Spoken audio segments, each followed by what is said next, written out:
কিয়ামতের দিন আল্লাহ রাব্বুল আলামিন তার বান্দাকে যদি মাফ করে দেন, যদি দয়া করে জান্নাত দান করেন, এটাই হলো জীবনের সফলতা। সুবহানাল্লাহ। আল্লাহ পাক বলছেন সাফল্যের কোরআনী ধারণা ভিন্ন রকম। সূরা বাকারার প্রথম দিকেই বলা হয়েছে জীবন সফল হওয়ার জন্য কি কি করা লাগবে। আল্লাযীনা ইউমিনুনা বিল গায়বি ওয়া ইউকিমুনাস সালাতা ওয়া মিম্মা রাযাকনাহুম ইউনফিকুন। জীবন যাদের সফল হবে তাদের গুণ বর্ণনা করা হচ্ছে। শোনেন, আল্লাহ পাক বলছেন যারা নাকি গায়েবকে বিশ্বাস করবে, অদৃশ্যকে বিশ্বাস করবে। আমরা বিশ্বাস করছি কিনা? আর যারা জবাব দিলেন না তারা বুঝি করেন না। অদৃশ্য বোঝেন তো? অদৃশ্য কি? আল্লাহ পাক। আল্লাহ পাকের দেখি না কিন্তু বিশ্বাস করি নি। এত আস্তে করলেন কেন? বিশ্বাস করছি কিনা? অবশ্যই করেছি, 1000 বার করেছি, জীবনের বিনিময় করি। আল্লাহ পাক আছেন, ছিলেন, আছেন, থাকবেন। হুয়াল হাইয়ুল কাইয়্যুম। গায়বকে যারা বিশ্বাস করে, যারা নামাজকে প্রতিষ্ঠা করে এবং নিজের রিস্ক থেকে যা সে ইনকাম করে তার থেকে আল্লাহর রাস্তায় খরচ করে। আর কি? والذين يؤمنون بما أنزل إليك وما أنزل من قبلك وبالآخرة هم يوقنون। আর যারা আপনার প্রতি যে কিতাব অবতীর্ণ হয়েছে সেই কিতাবের উপরে বিশ্বাস করে, এর পূর্বে যত কিতাব এসেছে ওই কিতাবের উপরেও বিশ্বাস করে, ওয়াবিল আখিরাতি হুম ইউকিনুন, এবং পরকালকে বিশ্বাস করেছে যারা, তারা কি? এবার আসতেছে আসল কথাটা। উলাইকা আলা হুদাম মির রাব্বিহিম ওয়া উলাইকা হুমুল মুফলিহুন। এরাই হচ্ছে সত্যপথ, সত্যপথের উপরে রবেন তার মালিকের পক্ষ থেকে, মালিকের দেখানো পথের উপরে প্রতিষ্ঠিত, এবং এরাই সবল কাম। সুবহানাল্লাহ। এরাই সবল কাম।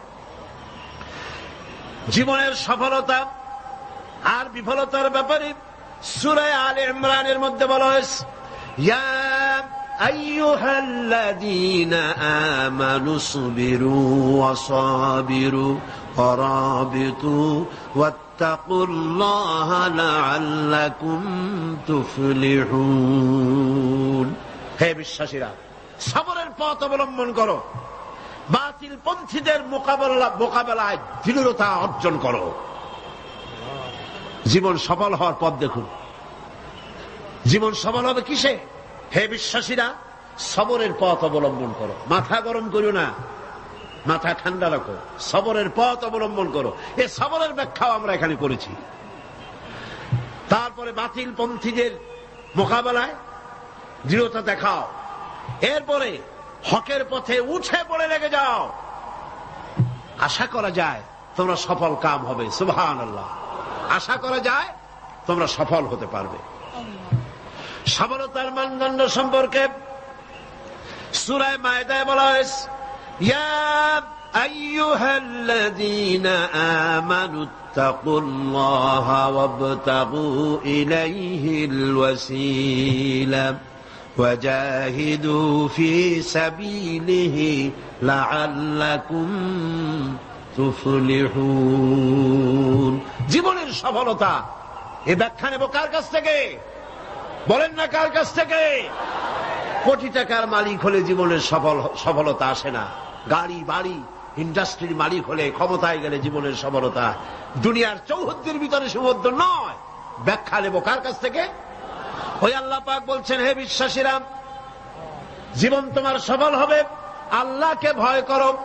কারে ভয় করতে হবে?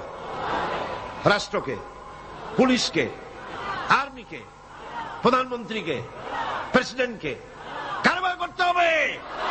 জোরে চিল্লা এখন। আল্লাহ রাব্বুল আলামিনকে ভয় করো। আর আল্লাহর নৈকট্য, আল্লাহর দরবারে পৌঁছার জন্য নৈকট্য অবলম্বন করো। নৈকট্য লাভের অনুসন্ধান করো। আল্লাহর কাছে যাওয়ার জন্য নৈকট্য লাভের অনুসন্ধান করো।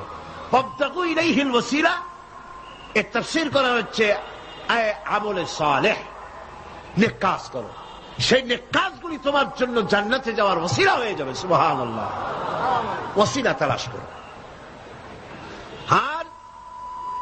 আর হলো আল্লাহর পথে সাধনা করো, চেষ্টা করো, মুজাহিদা করো, জিহাদ করো, সংগ্রাম করো, তাহলে তোমাদের জীবন সফল হয়ে যাবে।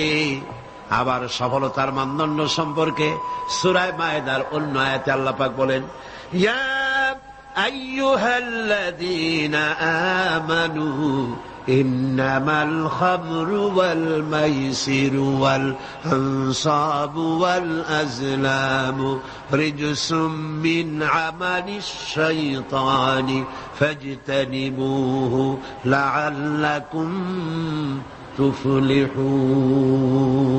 হে বিশ্বাসীরা, মদ, জুয়া, মূর্তি পূজার বেদী, ভাগ্য নির্ণায়ক স্বরসমূহ শয়তান কর্তৃক উদ্ভাবিত নোংরা কাজ, এইসব শয়তানি ঘৃণ্য কার্যকলাপ থেকে বিরত থাকো। শয়তান চায় মদ এবং জুয়ার মাধ্যমে তোমাদেরকে আল্লাহর জিকির স্মরণ থেকে গাফিল করে দিতে, তোমাদের পারস্পরিক, তোমাদের মধ্যে শত্রুতা বৃদ্ধি করে দিতে চায়। ফাহাল আনতুম মুনতাহুন, এগুলি শোনার পরেও কি তোমরা এই মদ আর জুয়া থেকে ফিরে থাকবে না? কে বলতেছেন? কে বলতেছেন? এর থেকে ফিরে থাকো, লাআল্লাকুম তুফলিহুন, আশা করা যায় তোমরা সফল কাম হবে।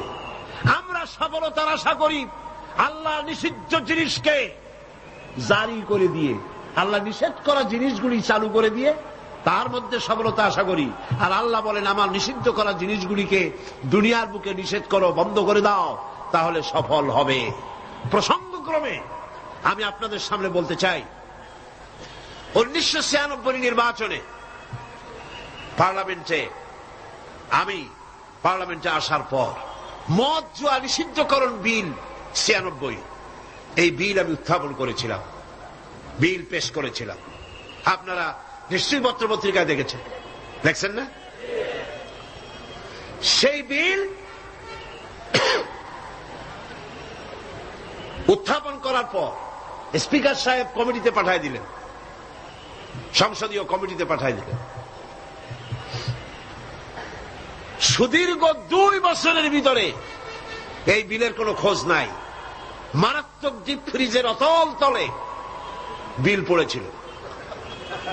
সেখান থেকে 15/10/98 তারিখে 2 বছর পর প্রথম আমার বিলের ব্যাপারে একটি মিটিং ডাকা হলো সংসদের কমিটি কক্ষে। আমি এই ঘটনা শুনেছি এই কারণে, এই আয়াতের সঙ্গে রিলেটেড জীবনের সফলতা আর বিফলতার মানদণ্ড কোথায়। আমরা মনে করি আল্লাহ নিষিদ্ধ করা জিনিসগুলি চালু করলেই জীবনে সফলতা আসবে, আর আল্লাহ কয় আমার নিষিদ্ধ করা জিনিসগুলি রাষ্ট্রীয়ভাবে নিষিদ্ধ করলেই জীবন সফল হবে। মিটিং বসলো, সেই মিটিং অন্তত 50-60 জন লোক আসছেন। কারা এসেছেন?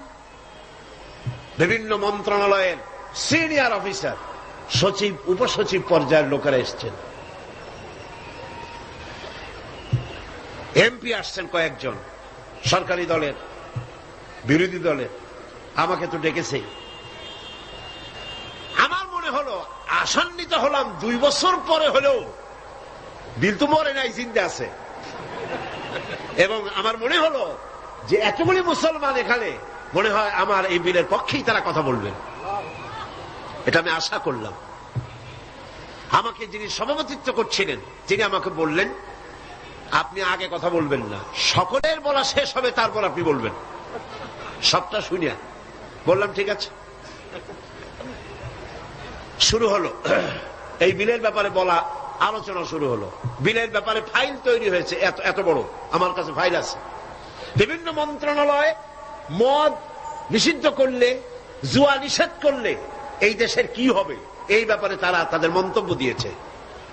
মন্ত্রণালয়ের মন্তব্য, জাতিসংঘ কি ফতোয়া দিয়েছে তাও আছে, সার্ক এ ব্যাপারে কি ফতোয়া দিয়েছে তাও আছে।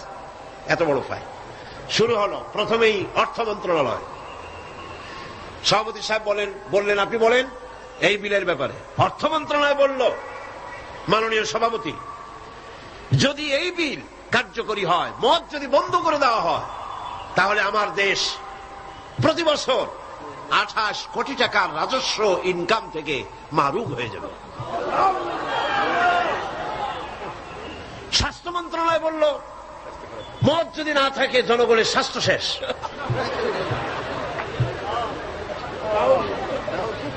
ব্যাখ্যা দিচ্ছি, তাদের বক্তব্যের ব্যাখ্যাও আছে। স্বরাষ্ট্র মন্ত্রণালয় বলল মদ যদি বন্ধ হয়ে যায় উচ্ছৃঙ্খলতা বাড়বে, সন্ত্রাস বাড়বে। কারণ সুইপার, ডগ, ক্লিনার, এই সমস্ত মানুষগুলি এগুলি তারা খায়। যদি তাদের খাইতে দেওয়া না হয় তাহলে তারা উচ্ছৃঙ্খল হবে এবং তারা নানান রকমের সন্ত্রাসে লিপ্ত হবে। কাজে এই সন্ত্রাস বন্ধ করার জন্য এটা থাকা দরকার। ইন্না লিল্লাহি ওয়া ইন্না ইলাইহি রাজিউন। খুব হতাশ হলাম এবং মনে মনে ভাবতে থাকলাম যে আল্লাহ, আজকের এই মিটিং এর ছবি তো তোমার ক্যামেরা ধারণ করছে। কিয়ামতের দিন এই লোকগুলি কি জবাব দেবে তোমার দরবারে? আমি তো আমার বাপের বিল নিয়ে হাজির হই নাই, আমার বাপের বিল তো নিয়ে হাজির হই নাই। এরপরে পররাষ্ট্র মন্ত্রণালয়ের পক্ষ থেকে বলা হলো আমরা গরিব দেশ। যুক্তি দেখুন, আমরা গরিব দেশ, ডোনাররা আমাদেরকে সাহায্য দেয়, বিদেশি সাহায্যদাতারা, দাতা গোষ্ঠী, তারা আমার দেশে সাহায্য নিয়ে আসে। ওনাদেরকে যদি একটু মদুনা দিতে পারি তো দিলাম কি, একটু মেহমানদারি তো করা উচিত। এই মেহমানদারি না করতে পারলে আমরা তো সর্বনাশ হয়ে যাবে দেশ। সুতরাং এটা বন্ধ করার অর্থই হলো বিদেশি সাহায্য বন্ধ হয়ে যাওয়া। এইভাবে বিভিন্ন মন্ত্রণালয় বলতে লাগলেন আর আমি বসে বসে কুইনিয়ান গিলতে লাগলাম। সর্বশেষ ইসলামী ফাউন্ডেশন সভাপতি সাহেব বললেন, ইসলামী ফাউন্ডেশনের ডিজি সাহেব, তার নামের এক একটা মৌলানা লাগানো আছে। তিনি বললেন, মৌলানা সাহেব আপনি বলেন।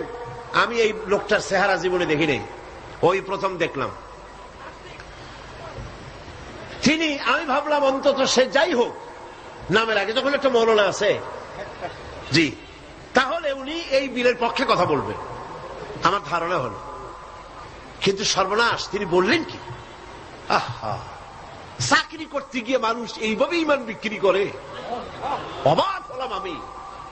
চাকরি করতে গিয়ে মানুষ তার ইমান বেচে। তিনি বললেন, এই বিল আমি তার কথাই কোট করছি, আমার সব মুখস্থ। তিনি বললেন, এই বিল আমি আগে পাই নাই, মিটিং এ এসে বিলটা পেলাম। বিল পড়ে দেখলাম যিনি বিল উত্থাপন করেছেন তিনি একটি ধর্মীয় আবেগের উপরে ভিত্তি করে এই বিল পেশ করেছেন। এটি হচ্ছে ইসলামের নামে আরেকটি অনইসলামিক কাজ। তিনি বললেন এইটা এর কারণ হলো যুক্তি। শোনেন, যুক্তি, কত বড় আলেম তিনি, সোজা কথা। তিনি বলছেন যে আমার দেশে অমুসলিমরা আছে, আমার জন্য যেটা হারাম সেটা তাদের জন্য হালাল, আমাদের জন্য যেটা হালাল সেটা তাদের জন্য হারাম। আমার দেশে অমুসলিম বহুত আছে, সুতরাং আমরা যদি মদ নিষিদ্ধ করি অন্য জাতির উপরে তা জুলুম হবে। আর আল্লাহ বলেছেন লা ইকরাহা ফিদ্দীন, ইসলামে কোনো বাড়াবাড়ি নেই। তিনি আরো এক ধাপ আগিয়ে গেলেন। তিনি বললেন, শুধু এই বিলের ব্যাপারই নয়, বাংলাদেশের সংবিধানের মধ্যে আল্লাহর উপর ঈমান এবং অবিচল আস্থার কথা বলেও অমুসলিমদের উপরে, সংখ্যালঘুদের উপরে প্রেসার ক্রিয়েট করা হয়েছে, জুলুম করা হয়েছে। এই বক্তব্য শেষ হওয়ার পর আমাকে সময় দিল, কপাল খারাপ, মাগরিবের বাকি তখন 10 মিনিট, সামান্য সময় পেলাম। আমি বললাম, সভাপতি সাহেব, এতক্ষণ পর্যন্ত আপনার আমন্ত্রিত মেহমানেরা যেসব আইনের বই দিয়ে কথা বলেছেন সেগুলো আইনের বই, আর আমি যে আইনের কিতাব দিয়ে আজকে আপনাদের সামনে দলিল নিয়ে এসেছি সে আইনের কিতাবখানি হচ্ছে আকাশের নিচে জমিনের উপরে সর্বশ্রেষ্ঠ আইনের কিতাব, যার নাম কোরআন শরীফ। আমি যে বিল পেশ করেছি এই বিল আমার বানানো নয়, এটি মানুষের তৈরি করে নয়। আপনার অর্থ মন্ত্রণালয় বলেছে 28 কোটি টাকার ক্ষতি হবে, প্রতি বছর 28 কোটি টাকার ক্ষতি হবে রাজস্ব ইনকাম থেকে মদ বন্ধ করলে। কিন্তু আমি বলতে চাই, আল্লাহ পাকের নিষিদ্ধ জিনিসকে আপনারা হালাল করবেন, 28 কোটি নয়, বন্যার পানির মতো হাজার হাজার 28 কোটি টাকা আল্লাহ বন্যার পানি দিয়ে ভাসায় দেবে। আপনারা ঠেকাইতে পারবেন না, ঠেকাতে পারবেন না। খেতে দেওয়ার মালিক কে? ইমাম খোমেনিকে আমেরিকান প্রেসিডেন্ট বলেছিলেন, আমার বন্দীদেরকে ছেড়ে দাও, কূটনীতিকদেরকে ছেড়ে দাও, যদি না ছাড়ো তাহলে তোমাদের খাদ্য এবং রসদ যা আমরা পাঠাই ইরানে তা পাঠানো বন্ধ করে দেব। ইমাম খোমেনি ভার্সিটি সিটই করছিলেন নাকি? খোমেনি সাহেব কি বললেন? ইতিহাস সাক্ষী। খোমেনি সাহেব বললেন, আমেরিকার প্রেসিডেন্ট সাহেব, তুমি খাবার দেবা না এই কথা কইয়া ভয় দেখাও কারে? আমি তো সেই জাতি যার বছরের ভেতরে 1 মাস উপাস থাকা ফরজ, বছরে 1টা মাস না খেয়ে থাকা ফরজ। তুমি আমার ভয় দেখাও না খেয়ে থাকা, তোমার খাদ্যের পরোয়া আমি করি না। সুতরাং ভয় তো করতে হবে আল্লাহ পাক। খাদ্য দেওয়ার মালিক তিনি, খাবারের মালিক দেওয়ার মালিক কে? আল্লাহ রাব্বুল আলামিন বলেছেন, ওয়ালাউ আন্না আহলাল কুরা আমানু ওয়াত্তাকাউ লাফাতাহনা আলাইহিম বারাকাতিম মিনাস সামাই ওয়াল আরদ। দেশের লোকেরা, জনপদের লোকেরা যদি আমার উপর ঈমান আনে আর আমাকে ভয় করার নীতি যদি অবলম্বন করে চলে, তাহলে আকাশ আর জমিনের সব বরকতের দরজা আমি আল্লাহ তাদের জন্য খুলে দেব। রিজক দেওয়ার মালিক তো আল্লাহ। কে মালিক? আল্লাহ পাক। আল্লাহর হারাম জিনিসকে আপনারা জারি রেখে 28 কোটি টাকা পাওয়ার লোভ করছেন। কত 28 কোটি চলে যাবে ঠিক পাবেন না। পেঁয়াজের ঝাঁস কত টের পান না এখন? পেঁয়াজের ঝাঁস কত? এক সময় সিলেটের নাম ছিল 2টি পাতা 1টি কুড়ির দেশ, ঠিক না? 2টি পাতা 1টি কুড়ির দেশ সিলেট। আর এখন 2টি কাঁচামরিচ 1টি পেঁয়াজের দেশ বাংলাদেশ। মানুষ যখন নিজের দাম বোঝে না তখন আল্লাহ জিনিসের দাম বাড়ায় দেয়। দাম কার? পেঁয়াজের নাম আর কার দাম? মানুষের দাম। মানুষ তার দাম বোঝে নাই, আল্লাহ কাঁচামরিচের দাম বাড়াই দেয়। যা, পেঁয়াজের দাম, কাঁচামরিচের দাম, হাবিজাবির দাম বাড়িয়ে গেল, মানুষেরা না খেয়ে মরতেছে। সুতরাং আপনারা ঠেকাবেন কি করে? স্বরাষ্ট্র মন্ত্রণালয় বলছে উচ্ছৃঙ্খলতা বাড়বে। আশ্চর্য কথা। আল্লাহ বলছেন উচ্ছৃঙ্খলতা কমবে, আর আপনি বলতেছেন বেড়ে যাবে। কি আশ্চর্য কথা। স্বাস্থ্য মন্ত্রণালয় বলছে যে স্বাস্থ্য খারাপ, স্বাস্থ্য ভালো হবে মদ খাইলে, না খাইলে স্বাস্থ্য খারাপ হবে। রাসূলুল্লাহ বলেছেন মদ কোন ওষুধ নয়, মদ নিজেই ব্যাধি, এটা নিজেই রোগ। সুতরাং কথা হচ্ছে মেহমানদারি মদ দিয়া করা যাবে না। রাসূল কারীম সাল্লাল্লাহু আলাইহি ওয়াসাল্লামের কাছে মদ নিষিদ্ধ করোনা আয়াত যখন নাজিল হলো, এই আয়াত যেটা আমি পড়লাম, একজন সাহাবী এসে বললেন, হুজুর আমার কাছে কিছু মদ আছে, আমি এখন করবো কি? দেখেন, আমি সেইখানে সেই মিটিং এ বললাম, সেই সাহাবী জিজ্ঞেস করলেন, হুজুর আমি করবো কি? কোন ইহুদির হাদিয়া দিয়ে দেই? আল্লাহ নবী বললেন, মদ নিষিদ্ধকরণ আয়াত যখন নাজিল হয়ে গেছে, এখন এই মদ যদি কারো কাছে অবশিষ্ট থাকে, না তা খাওয়া যাবে, না তা হাদিয়া দেওয়া যাবে, না তা বিক্রি করা যাবে, রাস্তায় ফেলে দাও। ফেলে দেওয়া ছাড়া এর কোন পথ নাই। আল্লাহ নিষিদ্ধ করা জিনিস হারাম, এই জিনিস দিয়ে মেহমানদারি করা জায়েজ নাই। এমনকি রাসূলুল্লাহ কথাও বলেছেন, আপনারা শুনে রাখুন, কোন অনুষ্ঠানে আপনি গেছেন, আপনি জানতেন না যে সেখানে মদ সার্ভ করা হবে, কিন্তু আপনি গিয়ে দেখলেন যে ওখানে মদ দেওয়া হচ্ছে। রাসূলুল্লাহ বলেছেন, আল্লাহ এবং পরকালের বিশ্বাস যদি কলিজার মধ্যে থাকে, ওই অনুষ্ঠান পরিত্যাগ করো, বেরিয়ে যাও। এই মদের অনুষ্ঠানে তুমি বসতেও পারো। সর্বশেষ বললাম, আজকে ফাউন্ডেশনের ডিজি তিনি বলছেন, আশ্চর্য কথা, আমার দেশে মুসলিম আছে তাই কোরআনের আইন আমি চালু করব না, এটা তাদের উপরে জুলুম হবে। রাসূলুল্লাহর উপরে যখন এই আইন নাজিল হয়, তখন মক্কা মদিনায় ইহুদি খ্রিস্টান ছিল না, তো তাদেরকে উপলক্ষ করে রাসূলুল্লাহ কি আইন বন্ধ করে রাখছিলেন? না, বরং বললেন সাহাবীরা, তখন তো মাইক ছিল না, রেডিও নাই, মাইক নাই, ফ্যাক্স নাই, পত্রপত্রিকা নাই, টেলেক্স নাই, টেলিভিশন নাই। হুজুর বললেন যাও রাস্তায় রাস্তায় এই আয়াত চিল্লায় পড়ো। সাহাবায়ে কেরাম রাস্তায় নেমে গেলেন। এই আয়াত, ইন্নামাল খামরু ওয়াল মাইসিরু ওয়াল আনসাবু ওয়াল আজলামু রিজসুম মিন আমালিশ শাইতানি ফাজতানিবু, যাও পড়ো। সবাই চিল্লায় পড়তে লাগলেন। ইতিহাস সাক্ষী, তারা যখন তেলাওয়াত করতেছিলেন রাস্তায় রাস্তায়, যেই সব মুসলমান মদ পান করতেছিলেন, তখন যার হাতে মদের গ্লাস ছিল, কোরআনের আয়াত শুনে মদের গ্লাস নিক্ষেপ করলেন। যিনি গলায় নিয়েছিলেন, মুখে নিয়েছিলেন, কুড়ি করে ফেলে দিলেন। যিনি গিলেছিলেন, গলার মধ্যে আঙ্গুল দিয়ে বমি করে ফেলে দিলেন। যার ড্রামের ভিতরে, হাড়ির ভিতরে মদ ছিল, লাথি মেরে পাতিল ভেঙে দিল, আর মদ রাস্তাগুলি প্রবাহিত হয়ে গেল।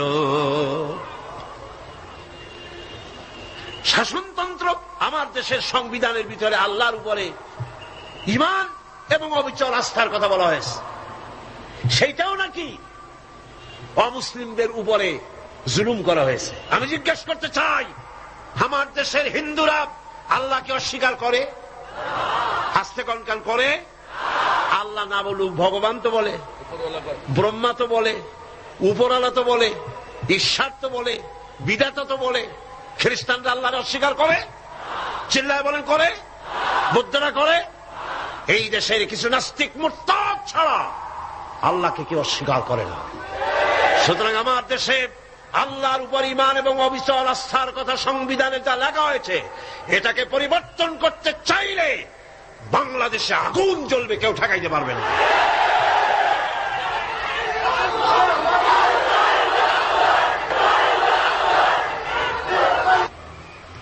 দুই বছর পর একবারের জন্য এটা উঠলো, আমি সব কথা বলতে পারলাম না, মাগরিবের আজান হয়ে গেল। আমাকে বলা হলো এই বিল আবার আরেকদিন আমরা মিটিং করব। সেদিন পার্লামেন্ট চলাকালীন সময় বিলের উপর রিপোর্ট দেওয়া হলো। আমি দাঁড়ায়া বিধি অনুযায়ী কথা বলতে চাইলাম, কথা বলতে পারলাম না, কথা বলতে দেওয়া হলো না। যাই হোক, সেটা ভিন্ন কথা। আল্লাহ পাকের কাছে ছেড়ে দিয়েছি। আমরা চাই পৃথিবীর দ্বিতীয় বৃহত্তম মুসলিম দেশ বাংলাদেশ, এখানে মদ এবং জুয়া নিষিদ্ধ ঘোষণা করা হোক। আপনারা চান কিনা? চান কিনা? চান কিনা? আল্লাহ রাব্বুল আলামিন বলছেন, যেটাই হলো সফলতার মানদণ্ড, দুনিয়ার চৌহদ্দির ভিতরে এই সফলতা নির্ভর করে না। সূরা হজে বলা হয়েছে, ইয়া আইয়ুহাল্লাযীনা আমানু রুকউ ওয়াসজুদু ওয়া'বুদু রাব্বাকুম ওয়াফআলুল খায়রা লাআল্লাকুম তুফলিহুন। হে বিশ্বাসীরা, রুকু করো, তোমরা রুকু এবং সিজদা করো, আর নিজের রবের বন্দেগী করো, নেক কাজ করো। এই কাজগুলি করলে তোমরা সফল কাম হতে পারবে। সফলতার মানদণ্ড এখানেই আল্লাহর হুকুম, আল্লাহর আনুগত্যের সামনে নিজের মাথা নত করে দেওয়ার মধ্যেই, এটার মধ্যেই রয়েছে সফলতা। আল্লাহ পাক সেই কামিয়াবি দুনিয়া এবং আখিরাতে আমাদেরকে দান করুন। আমরা বলি আমিন, আমরা বলি আমিন। এর ফলে আল্লাহ পাক আরেকটি গুরুত্বপূর্ণ কথা সামনে বলছেন। আল্লাহর কথা সবই গুরুত্বপূর্ণ। আল্লাহর কথা কি? সবই গুরুত্বপূর্ণ।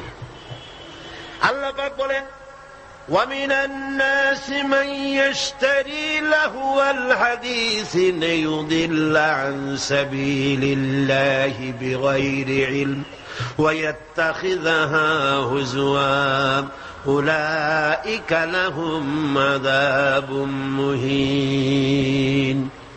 লোকেদের মধ্যে এমন লোক আছে যারা মনোমুগ্ধকর কথা কিনে আনে জ্ঞান ছাড়াই, আল্লাহর পথ থেকে মানুষকে ফিরায় রাখার জন্য। ওয়াত্তাখিযাহা হুজুয়া, আর আল্লাহর পথে মানুষ যেন চলতে না পারে সেই জন্য এই পথকে তারা হাসি এবং ঠাট্টা বিদ্রুপ করে। উলাইকা লাহুম আযাবুম মুহিন, এদের জন্য রয়েছে লাঞ্ছনাকর শাস্তি। আর কি? وَإِذَا تُتْلَى عَلَيْهِ آيَاتُنَا وَلَّى مُسْتَكْبِرًا كَأَن لَّمْ يَسْمَعْهَا كَأَنَّ فِي أُذُنَيْهِ وَقْرًا فَبَشِّرْهُ بِعَذَابٍ أَلِيمٍ। আর যখন তাকে আমার আয়াত তেলাওয়াত করে শোনানো হয়, সে দর্প ভরে অ্যাবাউট টার্ন করে, দর্প পরে পিঠ ফিরায় চলে যায়। কাল্লাম ইয়াসমাহা, যেমন সে শুনতেই পায় নাই। কান্না ফি উযনাইহি ওয়াকরা, যেন সে বধির কালা, আমার কথা যেন শুনিই নাই, এমনই অবস্থা। এই লাহওয়াল হাদিস, এই জিনিসটাকে এটা বুঝতে হবে। এই মুহূর্তে সবচাইতে জরুরি কথা লাহওয়াল হাদিস। এগুলো হচ্ছে একদিকে আল্লাহর পক্ষ থেকে পথ নির্দেশনা আসছে, অনুগ্রহ আসছে, সেটার নাম হচ্ছে, সেটা দিয়ে লোকেরা লাভবান হচ্ছে, তার নাম কিতাব কোরআন শরীফ। তার নাম কি? কোরআন শরীফ। অন্যদিকে ওই সব সৌভাগ্যবান ব্যক্তির পাশাপাশি এমন দুর্ভাগা লোকেরাও রয়েছে যারা আল্লাহর আয়াতের মোকাবেলায় ভিন্ন পদ্ধতি গ্রহণ করেছে। সেটা কি? তারা বিভিন্ন মনোমুগ্ধকর কথা বিভিন্ন জায়গা থেকে আমদানি করেছে। হাদিস শরীফে এসেছে, নজর ইবনে হারেস কুরাইশদের এক ব্যক্তি, সে বলল, তোমরা মুহাম্মদ সাল্লাল্লাহু আলাইহি ওয়াসাল্লামের বিরোধিতা করে কিছু করতে পারবে না, কারণ তারে তোমরা বলছো মিথ্যাবাদী, না তারে তোমরা বলছো যে তিনি গণক, তিনি জাদুকর। এই কথা বলে তোমরা কুল পাবে না, কারণ তিনি এই সমাজের ভেতরেই বেড়ে উঠেছেন, জিন্দেগিতে তিনি একটি মিথ্যে কথা বলেন নাই, কাউকে ঠকান নাই, কারোর সঙ্গে প্রতারণা করেন নাই। এই লোকের বিরুদ্ধে এই সমস্ত কথা বলে তোমরা কুলাইতে পারবে না। তবে আমি এই ধান্দাবাজি তোমরা ছাড়ো, কোরআন শরীফের কাছে যাতে মানুষ না যায়। মানুষগুলি হেদায়েত হচ্ছে কি কারণে? এক রসুল দেখে আর এক কোরআন শুনে। কারণ কয়টা? দুইটা। কয়টা কারণ? রাসূলুল্লাহর চেহারা দেখে, রাসূলুল্লাহর ব্যবহারে ইসলামের দিকে আকৃষ্ট হচ্ছে, আর কোরআন শুনে মানুষ পাগল হয়ে যাচ্ছে। সুবহানাল্লাহ। নবীজি যখন তেলাওয়াত করতেছেন, কাফের বেঈমানেরা চতুর্দিক থেকে দাঁড়ায় যাচ্ছে। রাসূলুল্লাহর তেলাওয়াত শুনে শুনে নিজেদের অজান্তে চোখের থেকে পানি পড়তেছে, আর মুখ দিয়া বেসাখতা বেরিয়ে যাচ্ছে, লা ইলাহা ইল্লাল্লাহু মুহাম্মাদুর রাসূলুল্লাহ। সূরা পড়ে লা ইলাহা লা ইলাহা লা ইলাহা ইল্লাল্লাহু মুহাম্মাদুর রাসূলুল্লাহ। নজর বিন হারিস বলল, মুহাম্মদ সাল্লাল্লাহু আলাইহি ওয়াসাল্লামের বিরুদ্ধে কথা বলে ইসলাম থেকে সরাইতে পারবা না। আমি বুদ্ধি এঁটেছি, আমি এক কায়দা করব, দেখবা লোকেরা এখানে আর আসবে না। সেটার জন্য সে চলে গেল বাগদাদ। মক্কা থেকে বাগদাদ ইরাক চলে গেল। ইরাক থেকে পুরানা রাজা বাদশাদের কিসসা কাহিনী কিনে আনলো। সেই কিসসা কাহিনী কিনে এনে সেইগুলি কিসসার এক বিরাট আসর বসাইল। আর সেই আসরকে আরো আকর্ষণীয় করার জন্য নর্তকী, সুন্দরী, গায়িকা, নায়িকা এদেরকে আনা হলো। এই দিয়ে মানুষকে কোরআন থেকে ফিরায় রাখার জন্য চেষ্টা করলো, আর ইসলামের রাস্তাকে, কোরআনকে ঠাট্টা বিদ্রুপ তারা করতে লাগলো। বন্ধুগণ, আল্লাহ রাসূল আখিরাত এবং নৈতিক চরিত্রে শোনার ইচ্ছাই যেন লোকেরা হারিয়ে ফেলে, সেই জন্য এই চেষ্টা তারা করলো। যেমন আজকাল ইসলাম থেকে দূরে সরাবার জন্য চেষ্টাটা চলছে। এই চেষ্টা চলতেছিল রাসূল করিম সাল্লাল্লাহু আলাইহি ওয়াসাল্লামের সময়। কোরআন যাতে শুনতে না পারে সেই জন্য নায়িকা এনেছে, গায়িকা এনেছে, সেজন্য তারা গল্পের আসর বসিয়েছে, সাংস্কৃতিক আন্দোলন করেছে।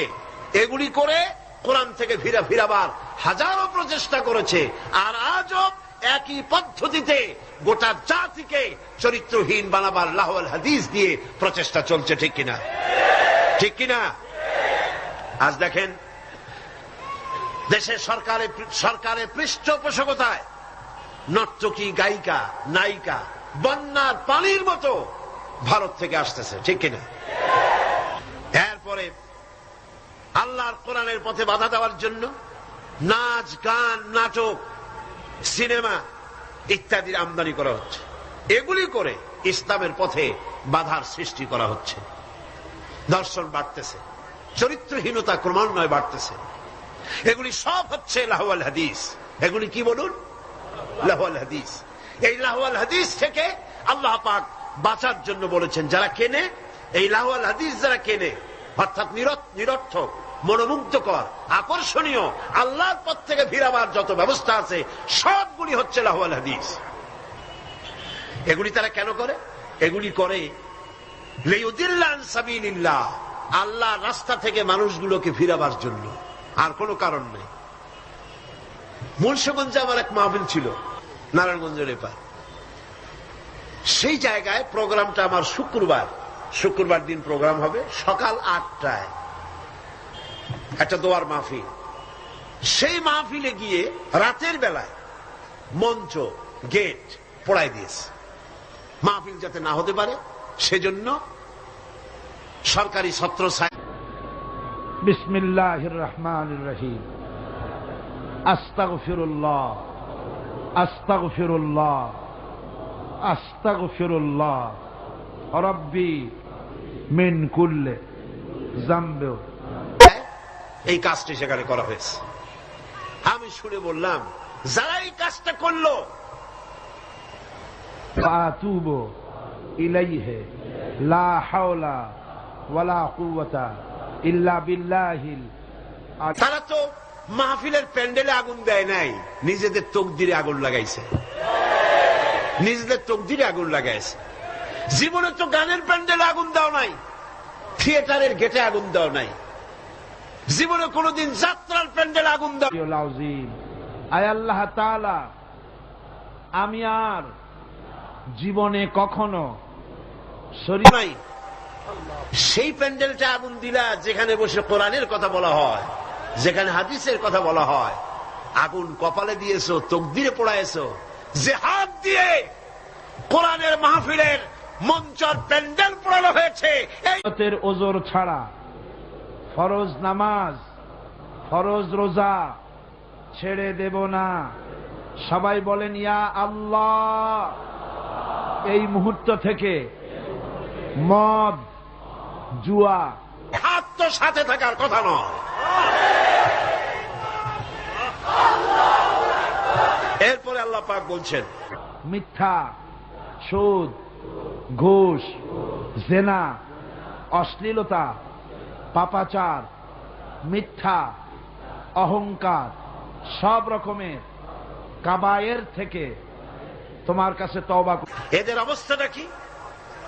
এরা ওয়াইত্তাখিদাহা হুজওয়া, আল্লাহর পথে আহ্বানকারীদের তওবা ইয়া রব্বি, তওবা ইয়া রব্বি, তওবা ইয়া আল্লাহ, তওবা ইয়া আল্লাহ, তওবা ইয়া আল্লাহ, লা ইলাহা ইল্লাল্লাহু মুহাম্মাদুর রাসূলুল্লাহ, আশহাদু আল্লা ইলাহা। কারীদেরকে তারা ঠাট্টা বিদ্রুপ করে। লিয়ুদিল্লা আন সাবিলিল্লাহ, একদিকে তো আল্লাহর রাস্তায় বাধা সৃষ্টি করে যাতে করে আল্লাহর পথে আসতে না পারে, তার জন্য হাজারো প্রচেষ্টা করে। 2 নম্বরে ঠাট্টা বিদ্রুপ করে ইসলামওয়ালা, টুপিওয়ালা। ইল্লাল্লাহু ওয়াহদাহু লা শারীকা লাহু ওয়া আশহাদু আন্না। নামাজওয়ালা, দাড়িওয়ালা, নানান কথা বলিয়া ইসলাম যারা করে তাদেরকে ঠাট্টা এবং বিদ্রুপ করে। আল্লাহ বলেন, এই যে লাঞ্ছনা, মুহাম্মাদান আবদুহু ওয়া রাসূলুহু, আল্লাহুম্মা আমিন, করতেছ নবীকে, কোরআনকে, ইসলামকে, ইসলামের দায়ীদেরকে। আর আমি তোমাদের জন্যই, তোমরা যে ইসলামকে লাঞ্ছনা করছ। রব্বানা যালামনা আনফুসানা ওয়া মুসলমানদেরকে লাঞ্ছিত করছো, এই জন্য আমি আল্লাহ তোমাদের জন্য রেখেছি উলাইকা লাহুম আযাবুম মুহিন। লাম তাগফির লানা ওয়া তারহামনা লানাকুনান্না মিনাল খাসিরিন। ইসলামকে যারা লাঞ্ছিত করছো, মুসলমানদেরকে যারা লাঞ্ছনা দিচ্ছ, তোমাদের জন্যই লাঞ্ছনাদায়ক শাস্তি। রব্বানা যালামনা আনফুসানা وإن لم تغفر لنا وترحمنا لنكونن من الخاسرين আমি আল্লাহ রেখে দিয়েছি কিয়ামতের দিন। এদের অবস্থাটা কি? আল্লাহ বলেন এদের অবস্থা হচ্ছে ওয়াইদা ربنا لا تزغ قلوبنا بعد إذ هديتنا وهب لنا تتلى عليه آياتنا ولا مستكبرا كأن لم يسمع من لدنك رحمة إنك أنت الوهاب رب العالمين كأن في أذنيه وقراب। এদেরকে যখন আল্লাহর আয়াত তেলাওয়াত করে শোনানো হয় দর্প পরে পিঠ ফিরায় চলে যায়, আমল দিতে চায় না। আল্লাহ বলেন এমন ভাবে অহংকারী 5 দিন ব্যাপী কোরআন শরীফের তাফসিরের মাহফিলের আজকের এই শেষ দিনে গভীর রজনীতে কোরআনে কারীম সামনে নিয়া লক্ষ লক্ষ পুরুষ আর নারী একত্রিত হয়ে গুনার বোঝা মাথায় নিয়ে তোমার দরবারে হাত উঠাইছি। রব্বুল আলামিন, এই 5 দিনে আলোচনা করতে গিয়ে আমি মানুষ বলার মধ্যে যদি যায় কান্না ফি উযনাইহি ওয়াকরা, মনে হয় যেন কানা বধির, শুনি নাই। ফাবাশশিরহু বিআযাবিন আলীম, এদেরকে কঠিন শাস্তির সুসংবাদ দাও। কঠিন শাস্তির কি দাও? কঠিন শাস্তির কি সুসংবাদ দাও? ভুল করে থাকি আমি বিনীতভাবে তোমার কাছে মাপ চাই। আয় আল্লাহ, তোমার বান্দাদের দিল থেকে স্মৃতি কি হয়? দুঃসংবাদ। আল্লাহ বলছেন কি? সুসংবাদ। এটা একটা দৃষ্টান্ত দিলে আপনারা বুঝবেন। আমি থেকে এসে ভুল কথাগুলি মিটাইয়া দাও, আর হক কথা যা বলেছি আল্লাহ তেলাওয়াত হয়েছে এটা দৃষ্টান্ত দিয়ে এভাবে বুঝায়, ছেলে যদি মায় কন্ট্রোল করতে না পারে, খুব দুষ্ট ছেলে, মায় কন্ট্রোল করতে পারে না, সালাম হয়েছে, আলোচনা হয়েছে, জিকির আজগার হয়েছে, সওয়াবটুকুন জানাবে মুহাম্মদুর রাসূলুল্লাহ। মা তখন বলে আমার কথা তো শুনলি না, দাঁড়া অপেক্ষা কর, তোর বাবা আসবে, আমি তার কাছে বলবো। এমন পিঠটি লাগাবে তখন মজা টের পাবি। পিটাইলে কি মজা লাগে নাকি? তাহলে এটা বলছে কেন? শাস্তির তীব্রতা। সাল্লাল্লাহু আলাইহি ওয়াসাল্লামের রূহ মুবারকে পৌঁছায়া দাও রব্বুল আলামিন। আদম আলাইহিস সালাম থেকে নিয়ে আজ পর্যন্ত পৃথিবীর মাটির নিচে যত মুমিন মুমিনাত শুয়ে আছে আল্লাহ সকলকে তো বুঝাবার জন্য, সেই জন্য আল্লাহ পাক বলছেন ফাবাশশিরহু, এদেরকে সুসংবাদ শোনাও। পীড়াদায়ক যন্ত্রণাদায়ক শাস্তি এদের জন্য রয়েছে যারা ইসলামের পথে বাধা দেয় আর ইসলামকে দিয়ে যারা ঠাট্টা বিদ্রুপ করে। মাফ করে দাও রব্বুল আলামিন। এই মুহূর্তে মনে পড়ে গেল আমাদের বাপজানের কথা। মরিয়া দেখো, তারপরে টের পাবা। এখন তো কিছু আল্লাহ কবে না, আল্লাহ খুব আল্লাহ ধৈর্য আমাদের চাইতে কম না বেশি। আম্মা জানের কথা মনে পড়ে গেল রব্বুল আলামিন। আমরা আমাদের চিন্তা করা যায়, আল্লাহ যদি আমাদের মতো এরকমের বদমেজাজি হইতেন, মেজাজ খারাপ হইতো, কবে ভাঙ্গে চুরে সব শেষ করে ভালাইতেন। আল্লাহর কত ধৈর্য, সুবহানাল্লাহ, কত ধৈর্য। আল্লাহ অপেক্ষা করতেছেন। জনম দুঃখিনী মা যাদের হারায়া গেছে আল্লাহ, একটা অক্ষর মা সময় দিচ্ছেন। ওয়ায়ামুদ্দুহুম ফি তুগয়ানিহিম ইয়ামাহুন, আল্লাহ পাক সার্কাসদেরকে, সীমা লঙ্ঘনকারীদেরকে ঢিল দিচ্ছেন। আর সারা দুনিয়ার মধু এই একটা অক্ষরের ভিতরে। ওই মা যার বিদায় হয়ে গেছে আল্লাহ, কর যদ্দূর পারিস কর। তারপরে যখন প্রান্ত সীমায় চলে যায়, এরপর আল্লাহ পাক ধরেন, আর যখন ধরেন তখন পবিত্র বেহেশতের বাগান বানাইয়া দাও। মায়ের বুকে চড়ে হারায় নিতে পারে এমন ক্ষমতা পৃথিবীর কারো। আল্লাহ পাক বলছেন মায়ের দুধগুলো চুষে চুষে খেয়ে মাকে কষ্ট দিয়েছি। পৌষ মাসে মাঘ মাসে الذين آمنوا وعملوا الصالحات لهم جنات النعيم প্রস্রাব করে দিয়েছি ভিজা জায়গায় মা নিজে শুয়ে কলিজার টুকরা সন্তান خالدين فيها وعد الله حقا وهو العزيز বুকের উপরে নিয়ে সারাটা রাত কাটাইয়া দিয়েছে নিজে না খায়া ছেলের আজিজুল হাকীম। নিশ্চয়ই যারা ঈমান এনেছে আমলে সালেহ করেছে তাদের জন্য রয়েছে নিয়ামতে পরিপূর্ণ জান্নাত। সুবহানাল্লাহ। গালাগালি সহ্য করো, তোমরা গালাগালি সহ্য করো, মার সহ্য করো, হত্যাকে খাবার দিয়েছে, কান্না শুনলে পরে হাজারো কাজ ফালাইয়া রাখা, বাচ্চাকে কোলে নিয়ে শত চুমা দিয়া কান্না মুখে হাসি ফুটাইল যে মা। আল্লাহ, ওই মা সহ্য করো, জুলম সহ্য করো, সহ্য করো আর নিজেদের কদমকে মজবুত করো, দিনকে প্রতিষ্ঠার পথে এগিয়ে যাও। বিদায় হয়ে গেছে, আল্লাহ কবরটারে বেহেশত বানাইয়া দাও। এবার সকলে আকাশের দিকে দুটি হাত। আল্লাহ পাক বলছেন, আমি তোমাদের জন্য নিয়ামতে পরিপূর্ণ জান্নাত রেখেছি, ওদের জন্য দুনিয়া, তোমাদের জন্য জান্নাত। সুবহানাল্লাহ। হাত উঁচু করে দেন, আল্লাহরে ডাকেন, আল্লাহরে ডাকেন, কান্দেন বাইরা, কান্দেন আর কানবেন কবে? হুনাইনের যুদ্ধ থেকে, হুনাইনের জিহাদ থেকে রাসূলুল্লাহ যখন ফিরতেছিলেন, ফেরার পথে গনিমত, আজই তো কান্দার দিন। দুটি হাত আকাশের দিকে তুলে বলেন, ইয়া আল্লাহ। মালগুলি ভাগ করতেছিলেন, গনিমতের মাল ভাগ করছিলেন। তখন মক্কা শরীফ থেকে যে সমস্ত মুসলমানরা এসেছিলেন তাদেরকে রাসূল, আমাদের স্ত্রীদেরকে হেদায়েত করে দাও, তাদের পর্দানশীনা বানাও, তাদেরকে মুত্তাকি বানাও। আল্লাহ তাদের উপর বেশি দিলেন, ছাগল বেশি দিলেন, গনিমতের মাল ছাগল বেশি দিলেন, উট বেশি দিলেন, আর আনসারদেরকে কম দিলেন।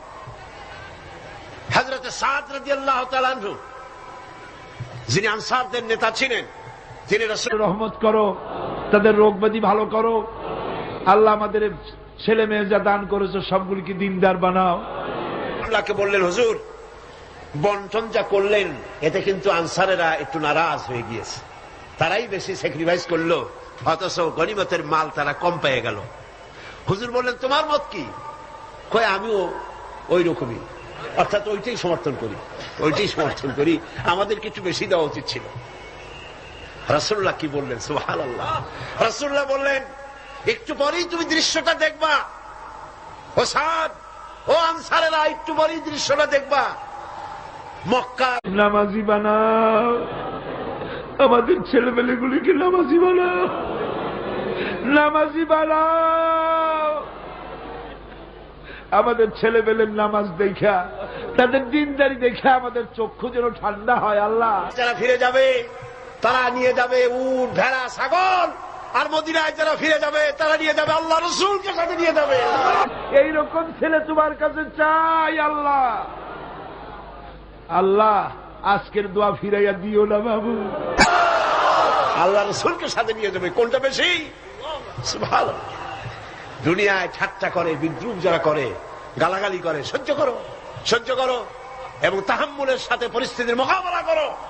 আল্লাহ পাক বলছেন, অপেক্ষা করো, ওদের জন্য দুনিয়ায় সব শেষ, যত সেলুট এইখানে শেষ, এরপরে সেলুট শুরু হবে কবরের মধ্যে নিয়ে, আসল সেলুট। আমরা এই বিশ্বাস নিয়ে হাত নামাচ্ছি, যা বলছি সব তুমি কবুল করেছো। রব্বানা তাকাব্বাল মিন্না ইন্নাকা আনতাস সামিউল আলিম ওয়া তুব আলাইনা ইন্নাকা আনতাত তাওয়াবুর। ঠিক পাইছেন? আসল সেলিউট শুরু হয়ে যাবে কবরের মধ্যে গিয়া, আগ পর্যন্ত যদ্দূর পারো করো। রহিম সুবহান। This track is downloaded from BDLoved. আর মুসলমানদের দুঃখ দুর্দশা ইমানদারদের জন্য মওতের আগ পর্যন্ত শেষ। হ্যাঁ, পরে আল্লাহ পাক বলেছেন 24.com. চিরস্থায়ী জান্নাত দেব, খালিদিনা ফিহা আবাদা, চিরকাল জান্নাতের মধ্যে থাকবা। সুবহানাল্লাহ। তবে এখানে আপনি সবর করে থাকবেন, আমার কথার ভুল অর্থ করবেন না যে আমরা শুধু মার খেতে থাকবো আর সবর করব, আর মাপবাড়ি রাজনীতি, সমাজনীতি, ক্ষমতা, সব দেশের ফাসেক, ফুজ্জার, সারাবি, জানি, কাবাবি ওরা থাকবে মাথার উপরে, আর আমরা খালি সবর করে যাব না। কথা কিন্তু সেটা না। কথা হচ্ছে ধৈর্যের সাথে পথ অতিক্রম করেন, মঞ্জিলের পানে এগিয়ে যান। মঞ্জিল কি? কোরআনের আইন চালু হওয়া। মঞ্জিল কি? আল্লামা ইকবাল বলেছেন, মঞ্জিলের দিকে এগিয়ে যাও, মঞ্জিলের পথে গন্তব্যে এগিয়ে চলো, সেই পর্যন্ত চলতে থাকো যতক্ষণ পর্যন্ত তোমার নাকের থেকে শ্বাস আসা যাওয়া করে। যতক্ষণ পারো মঞ্জিলে পৌঁছাবার জন্য দৌড়াও। যখন দৌড়াতে পারবে না, পায়ে যখন শক্তি নাই, তখন হামাগুড়ি দাও। হামাগুড়ি দিয়াও যখন এগোতে পারো না, গড়াতে থাকো। যখন তাও পারো না, তখন মঞ্জিলের পানে তাকায় থাকো যতক্ষণ চোখের পাতা তোমার স্তব্ধ হয়ে না যায়। চোখের পাতা নীরব নিস্তব্ধ না হওয়া পর্যন্ত মঞ্জিলের পানে তাকায় থাকো। আমরাও ধৈর্য ধারণ করে পরিস্থিতির মোকাবেলা করব। ওরা অস্ত্র নিয়ে আসবে, আমরা অস্ত্র ধারণ করব। সেই অস্ত্র বন্দুক নয়, কামান নয়, রিভলভার নয়, স্টেনগান নয়, এসএলআর নয়, দুনিয়ার মানুষের বানানো অস্ত্র নয়। ওদের অস্ত্রের মোকাবেলা করব ইমানের অস্ত্র দিয়ে, চরিত্রের অস্ত্র দিয়ে। কিসের অস্ত্র দিয়ে? চরিত্রের অস্ত্র দিয়ে, ইমানের অস্ত্র দিয়ে এদের মোকাবেলা করব। আর ইনশাআল্লাহ বাংলার জমিনে দ্বীন প্রতিষ্ঠা আমরা করব ইনশাআল্লাহ। আল্লাহ পাক বলছেন, এইভাবে যারা ঈমান আনবে, আমলে সালেহ করবে, ওদের জন্য জান্নাতুন নাঈম, নিয়ামতে পরিপূর্ণ জান্নাত দেব, খালিদিনা ফিহা, ওর মধ্যে তারা চিরকাল থাকবে। ওয়াদাল্লাহি হাক্কান, আল্লাহর প্রতিশ্রুতি অকাট্য। আল্লাহ ওয়াদা খেলাপ করেন না? করলেন কেন? আসতে বললেন কেন? আল্লাহ ওয়াদা খেলাপ করে কখনো না। অকাট্য প্রতিশ্রুতি। শেষে গিয়ে বলছেন, ওয়াহুয়াল আজিজুল হাকিম, তিনি প্রজ্ঞাময় এবং পরাক্রমশীল। তিনি যে ওয়াদা করেন, সেই ওয়াদা পালনের পথে বাধা সৃষ্টি করতে পারে এমন ক্ষমতা আকাশেও নাই, জমিনেও নাই। আল্লাহ রাব্বুল আলামিন আমাদেরকে সেই আল্লাহর পথে ঈমান এনে চলার তৌফিক দান করুন বলি আমিন। মুনাজাতের জন্য দাঁড়ানো ভাইরা বসুন, যত লোক দাঁড়ানো আছেন সবাই বসুন। لنكونن من الخاسرين ربنا لا تزغ قلوبنا بعد إذ هديتنا وهب لنا من لدنك رحمة إنك أنت الوهاب। আয় আল্লাহ তাআলা, হাজার হাজার মুসলমান নরনারী দীর্ঘক্ষণ ধরে তোমার কোরআনের কথা শুনেছি। আল্লাহ মেহেরবানি করে আমাদের আলোচনা দরুদ ও সালামের সওয়াব রাসূল করিম সাল্লাল্লাহু আলাইহি ওয়াসাল্লামের রূহ মুবারকে পৌঁছায় দাও। হে আল্লাহ তাআলা, আমরা যারা হাত তুলেছি, এর মধ্য থেকে মা বাপ যাদের দুনিয়া থেকে জনমের মতো বিদায় হয়ে গেছে, আল্লাহ কবরগুলিকে জান্নাতের টুকরায় পরিণত করে দাও। রব্বির হামহুমা কামা রব্বায়ানি সগীরা। সবাই পড়েন, রব্বির হামহুমা কামা রব্বায়ানি সগীরা। হে আল্লাহ তাআলা, সারা জীবন আমরা গুনাহ করেছি, দয়া করে মেহেরবানি করে আমাদের জিন্দেগীর সমস্ত গুনাহ খাতা মাফ করে দাও। হে আল্লাহ তাআলা, এত বড় মাহফিল, এই মাহফিলের আয়োজন ইসলামী সমাজ কল্যাণ পরিষদ প্রতি বছর করে। আল্লাহ তুমি জানো। হে আল্লাহ তাআলা, তুমি দয়া করে মেহেরবানি করে এই মাহফিলের 5টা দিন তুমি তোমার কুদরতি নিজাম দিয়ে চালায় দিও। হে আল্লাহ, অর্থনৈতিক দিক থেকে যে অসুবিধা আছে, হে আল্লাহ তাআলা, মালদার লোক যারা, আয় আল্লাহ তুমি দয়া করে তাদের দিলকে বড় করে দাও। তারা যেন ওনাদের সঙ্গে দেখা করে গোপনে গোপনে তোমার নবী যেভাবে বলেছে, ডান হাতে দাও বাম হাতে যেন টেন না পায়। এইভাবে করে কোরআনের খেদমতে এই এলাকার মুসলমানগুলি যেন, মুসলমান নারী পুরুষ সবাই যেন এগিয়ে আসে। আল্লাহ সকলের দিল আর হাত তুমি খুলে দাও রব্বুল আলামিন। আয় আল্লাহ তাআলা, কোরআনে কারিমের কথা শোনার জন্য দূর দারাজ থেকে লোকেরা আসে, আর যারা এখানে বলেন, আল্লাহ তুমি দয়া করে তাদের বলার তৌফিক দান করে দিও। আপনারা দোয়া করেন আমার কণ্ঠস্বরের জন্য, শরীরের জন্য। আল্লাহ যেন এই মাহফিলের জন্য উপযোগী কথা যেন হক ভাবে সুন্দর করে মানুষের সামনে উপস্থাপন করার তৌফিক যেন আল্লাহ পাক দান করেন। আমি যা বলি তার জন্য আমি নিজে আমল করতে পারি, আল্লাহ তৌফিক যেন দান করেন। ربنا تقبل منا إنك أنت السميع العليم وتب علينا إنك أنت التواب الرحيم سبحان ربك رب العزة عما يصفون وسلام على المرسلين الحمد لله رب العالمين واجعل آخر كلمتنا عند الموت لا إله إلا الله محمد رسول الله السلام عليكم ورحمة الله